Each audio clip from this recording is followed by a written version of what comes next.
திண்டுக்கல் நகரில் காவல் தெய்வம் கோட்டை மாரியம்மன் வரலாற்று சிறப்புமிக்க திண்டுக்கல்லின் மேற்கில் பத்மகிரி என்னும் மலையும் அதன் மீது கோட்டையும் உள்ளது. 300 ஆண்டுகளுக்கு முன் கட்டப்பட்ட இக்கோட்டை மீது திப்பு சுல்தான் படை வீரர்கள் தங்கியிருந்தனர். அதில் இருந்த சிப்பாய் ஒருவருக்கு கனவில் மாரியம்மன் காட்சியளித்து தன்னை வழிபடும்படி கட்டளையிட்டார். அதன்படி அம்மனை பிரதிஷ்டை செய்து வழிபாடு தொடங்கியது. மலைக்கோட்டையின் பின்னணியில் மாரியம்மன் கோயில் உள்ளது. இந்த கோட்டையால் அம்மனும் கோட்டை மாரியம்மன் என்று பெயர் பெற்றார். அமர்ந்த கோலத்தில் அம்மன் எழிலுற வீட்டிருக்கிறாள்.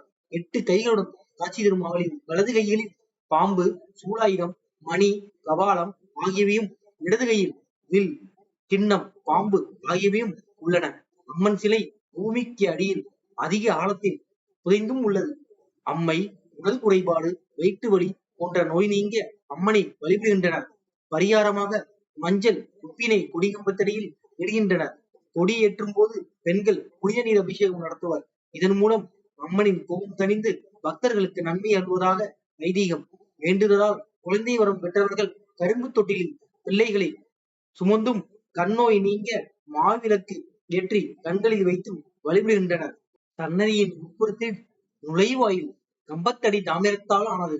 அம்மன் சன்னதியை ஒட்டி முன்புறம் தெற்கு பக்கம் விநாயகரும், வடக்கில் மதுரை வீரன், முன்புற வடக்கில் நவக்கிரகம், பின்புக்கம் தென்புறம் முனீஸ்வரர், வடபுறம் கற்பண்ண சுவாமி சன்னதிகள் உள்ளன.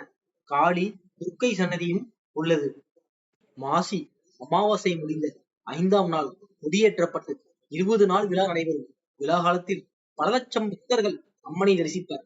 சிம்மம், ரிஷபம், குதிரை என தினமும் மாரியம்மன் பலவிதமான வாகனத்தில் காட்சியளிப்பார்.